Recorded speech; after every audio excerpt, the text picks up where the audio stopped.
साथियों, हमारा विषय है पातंजलि योग दर्शन के साधना पाद के 52वें सूत्र पर है।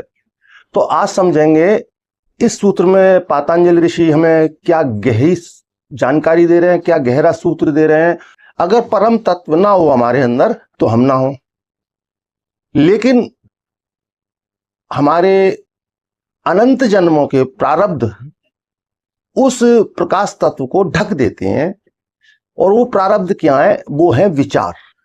विचारों का जो संग्रह है निरंतर हमारे मन में संग्रहित है। अगर हम जानना चाहें कि मन नाम का हमारे शरीर में कौन सा ऑर्गन है, तो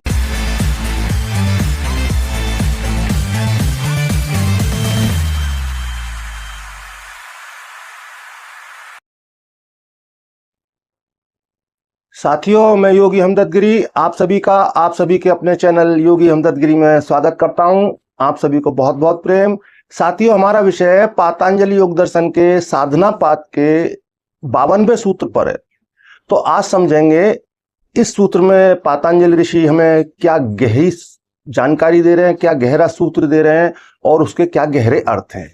पहले समझते हैं सूत्र को, फिर समझेंगे प्रत्येक शब्द के हिंदी अर्थ को। तो यहां पातंजलि ऋषि कह रहे हैं तथा क्षीयते प्रकाशावरण। तो तथा यानी कि जब, क्षीयते नष्ट हो जाता है। क्या नष्ट हो जाता है वो अगले शब्द में स्पष्ट कर रहे हैं। प्रकाश का आवरण, प्रकाशावरण, प्रकाश के ऊपर आवरण है जिसने प्रकाश को ढक रखा है।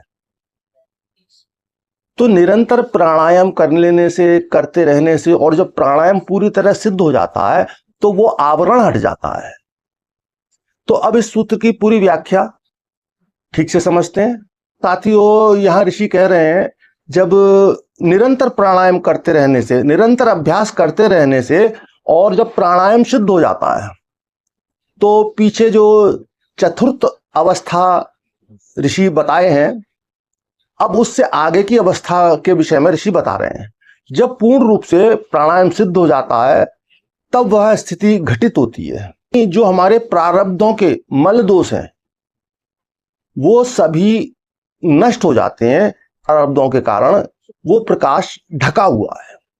यहां पर यह समझ लेना आवश्यक है कि जो परम तत्व है, ईश्वर तत्व है, वो प्रकाश स्वरूप में है, प्रकाश रूप में है। वो हम सभी के अंदर स्थित है। ऐसा नहीं है कि परम तत्व कहीं बाहर है, बाहर से हमारे अंदर आएगा। वो हमारे अंदर पहले से स्वयं ही मौजूद है। उसी के कारण हमारा होना है। उसी के कारण से हम हैं। अगर परम तत्व ना हो हमारे अंदर तो हम ना हो, लेकिन हमारे अनंत जन्मों के प्रारब्ध उस प्रकाश तत्व को ढक देते हैं। और वो प्रारब्ध क्या है? वो है विचार। विचारों का जो संग्रह है निरंतर हमारे मन में संग्रहित है। अगर हम जानना चाहें कि मन नाम का हमारे शरीर में कौन सा ऑर्गन है, तो मन जैसा कोई ऑर्गन हमारे शरीर में नहीं है। तो मन क्या है? मात्र विचारों का समूह। और हमारे अंदर मस्तिष्क में कितने विचारों को हमने इकट्ठा किया, ये आप अनुभव कर सकते हैं। इस जीवन में आपने अपने विचारों को कितना संग्रहित करके रखा है। कोई भी विचार कभी नष्ट नहीं होता। कोई भी आपके जीवन में घटना घटित हुई, वो कभी भी जो पूरी तरह से नष्ट नहीं होती, वो आपके मस्तिष्क में कहीं ना कहीं सुरक्षित रहती है। अब समझते हैं प्रारब्ध यानी पूर्व जन्मों के, इसी जन्म के नहीं, हमारे मस्तिष्क में पिछले अनंत जन्मों के विचार संग्रहित हैं। तो ये अनंत जन्मों के विचार परम तत्व के ऊपर, प्रकाश के ऊपर एक आवरण की तरह हैं। जैसे एक सामान्य व्यक्ति, अगर आप अपनी आंखें पलकें बंद करेंगे तो आपको अंधकार दिखाई देगा। लेकिन जब प्राणायाम के द्वारा जिस अवस्था की बात कर रहे हैं ऋषि, जो ध्यान में भी घटित होती है, प्राणायाम में भी घटित होती है, वो अवस्था जब आती है तो जो भी हमारे विचारों का संग्रह है, जो भी हमारे प्रारब्ध हैं, उस प्रकाश के ज्योति प्रकाश में नष्ट हो जाते हैं। तो यहां पर साथियों ये विशेष रूप से समझ लेना चाहिए कि हम जो भी प्राणायाम करते हैं, प्राणायाम के द्वारा अपने चित्त की शुद्धि करते हैं, ध्यान के द्वारा अपने चित्त की शुद्धि करते हैं, जो हमारा आंतरिक विकास होता है वो कई कई जन्मों के लिए होता है। ऐसा नहीं है कि आप इस जन्म में अगर याद करेंगे तो आप अपने बचपन को याद करें तो पाएंगे कि आप अपने बचपन में आपका आंतरिक स्तर, आपका वैचारिक स्तर बिल्कुल वैसा नहीं था जैसा कि आज है। संभव है कुछ देर पहले की घटना भी आपको कुछ देर बाद समझ में आए कि आप गलत थे, आप रॉन्ग थे। तो यहां समझ में आता है कि एक मनुष्य का निरंतर विकास हो रहा है। इसी प्रकार एक व्यक्ति पैदल चलता है और वो पैदल चलकर जितनी दूरी चल पाता है, वहीं दूसरी ओर एक व्यक्ति प्लेन से जाता है, तो समझिए एक पैदल व्यक्ति और एक प्लेन से जाने वाला व्यक्ति कितनी दूरी कवर करेगा। तो इससे स्पष्ट होता है कि एक सामान्य सभी लोगों का विकास हो रहा है, निरंतर विकास हो रहा है।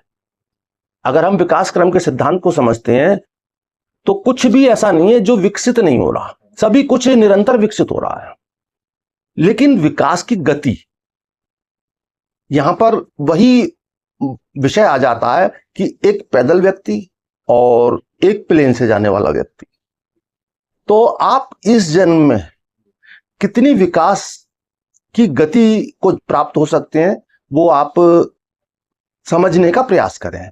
तो जब चतुर्थ प्राणायाम से आप पांचवी अवस्था में जाएंगे और आपके विचार पूरी तरह शून्य हो जाएंगे, पूरी तरह नाश हो जाएंगे, तो वो प्रकाश की स्थिति, परम तत्व की स्थिति आपके जीवन में आएगी और आपको अनंत अगले जन्मों के विकास की स्थिति में, या जिसे कहते हैं पूर्ण विकास, मोक्ष की स्थिति, परम ज्ञान की स्थिति। तो साथियों आज का वीडियो आप ठीक से समझ पाए होंगे, मैं ठीक से समझा पाया हूँ। फिर भी समझने में या समझाने में कहीं कोई चूक हुई हो तो आप अपने कमेंट बॉक्स में लिख सकते हैं। और साथ ही अधिक से अधिक लाइक करें, शेयर करें, कमेंट करें और बेल आइकन अवश्य दबाएं, जिससे कि हमारी नोटिफिकेशन आपको सबसे पहले मिले। और साथियों इसी के साथ आप खुश रहें, मस्त रहें, तंदुरुस्त रहें, भौतिक जीवन में सभी कुछ अचीव करते हुए आध्यात्म की गहरी गहरी अवस्थाओं को जानें, गहरी गहरी समाधियों को जानें, उच्चतम शिखरों को छुएं। इसी अभिलाषा के साथ आप सभी को बहुत बहुत प्रेम।